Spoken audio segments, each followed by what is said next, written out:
परमात्मा श्री कृष्ण की वाणी गीता गुरु शिष्य संवाद है। अतः अर्जुन ने स्वीकार किया कि शिष्यस्ते हम साधिमाम त्वाम प्रपन्नम। भगवन, मैं आपका शिष्य हूं, आपकी शरण हूं।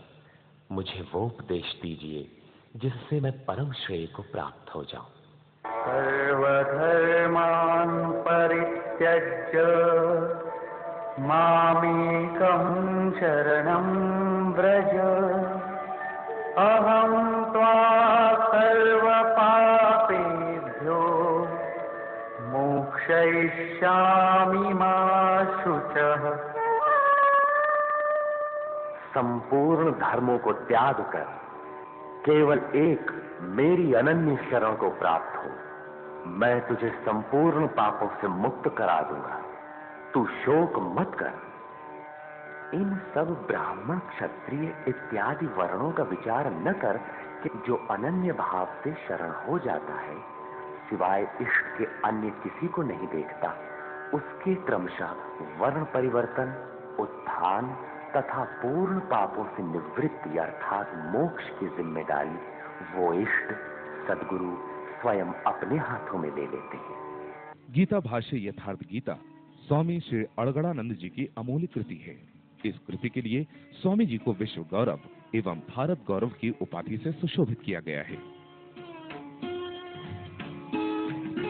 वाराणसी मिर्जापुर राजमार्ग पर चुनार से लगभग 18 किलोमीटर की दूरी पर शक्तेशगढ़ में स्वामी श्री अड़गड़ानंद जी का आश्रम है।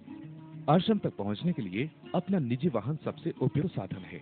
इसके अलावा बस द्वारा भी जाया जा सकता है। चुनार से आश्रम तक का किराया मात्र 10 रुपए है। चुनार से आश्रम तक पहुंचने में लगभग 1.5 घंटे का समय लगता है।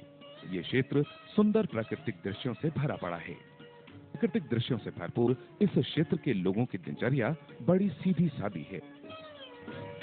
आश्रम की सीमा में प्रवेश करते ही एक अद्वितीय शांति का बोध होता है। इसी स्थान पर गीता का उपदेश देते भगवान श्री कृष्ण को और एक साधक के विभिन्न सोपानों को दर्शाया गया है। यह आश्रम एक छोटे किले में है, जो कि स्वामी जी को दान स्वरूप मिला है। स्वामी जी का तेजमय व्यक्तित्व सहज ही लोगों को अपनी ओर आकर्षित करता है। संपूर्ण आश्रम एक अनुशासन का प्रतिबिंब है तथा स्वयं स्वामी जी भी इस मर्यादा का निर्वहन करते हैं। ब्रह्म मुहूर्त में उठकर सभी को ध्यान करना आवश्यक है। तत्पश्चात स्वामी जी अपने प्रिय हिरण भरत एवं शिष्यों के साथ टहलने जाते हैं। प्रातः टहलने का उद्देश्य केवल शरीर को स्वस्थ रखना ही नहीं, अपितु ध्यान, भजन एवं आध्यात्मिक परिचर्चा और शंकाओं का निराकरण भी है। टहल कर आने के पश्चात स्वामी जी कार्यों का निरीक्षण करते हैं। 7 बजते ही स्वामी जी के प्रवचन का समय हो जाता है। सभी लोग एकाग्र चित्त होकर प्रवचन सुनते हैं। प्रवचन खत्म होने के पश्चात आश्रम के लोग स्नान आदि करते हैं और 9 बजते ही घंटी बजती है, जो इस बात का संकेत है कि सवेरे के जलपान का समय हो गया है। ध्यान सिखाने के उद्देश्य से स्वामी जी प्रातः 9:30 बजे से शिष्यों के साथ ध्यान में बैठ जाते हैं और ये प्रक्रिया 12 बजे तक चलती है।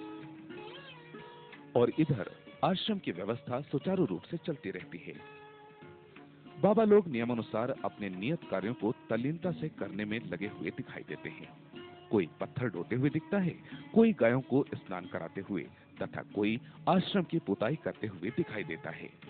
साथ ही साथ दोपहर के भोजन की तैयारी भी चल रही है। लगभग 1 बजे भोजन के लिए घंटी बजती है।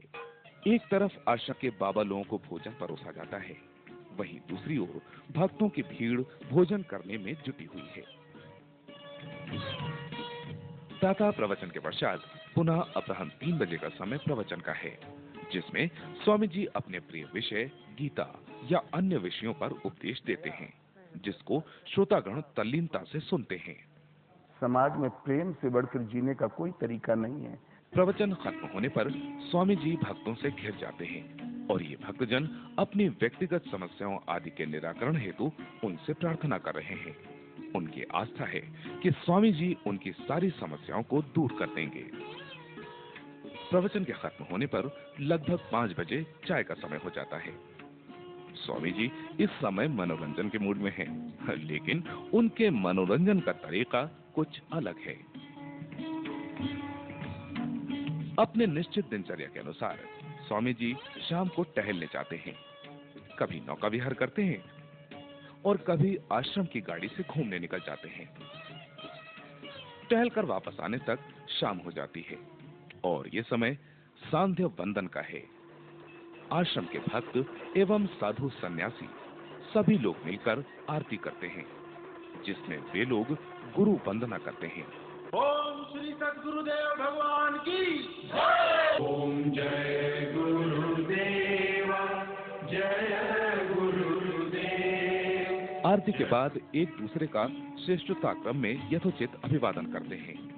ये अभिवादन उम्र के आधार पर नहीं, अपितु उनकी साधनावस्था पर निर्भर करता है। अंततः स्वामी जी को दंडवत करते हैं और अब समय ध्यान और भजन का है।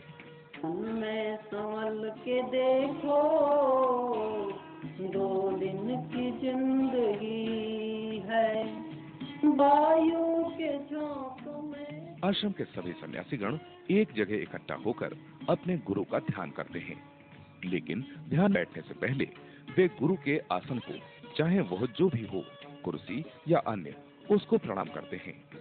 परंतु उनका भाव वैसा ही होता है जैसे उनके गुरु उस आसन पर विराजमान हैं, और इसके पीछे इनका आशय है हर समय गुरु के श्री चरणों में ध्यान।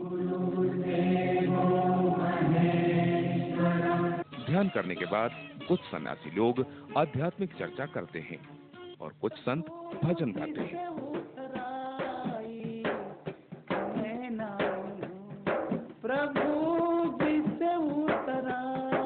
स्वामी जी एक स्थित प्रज्ञा पुरुष हैं। एक बात जो देखने में आई वो ये कि स्वामी जी की रहनी एवं क्रियाकलाप में एक अर्थ, एक उद्देश्य निहित है, जो कि साधना पथ में अग्रसर साधकों का मार्गदर्शन करता है।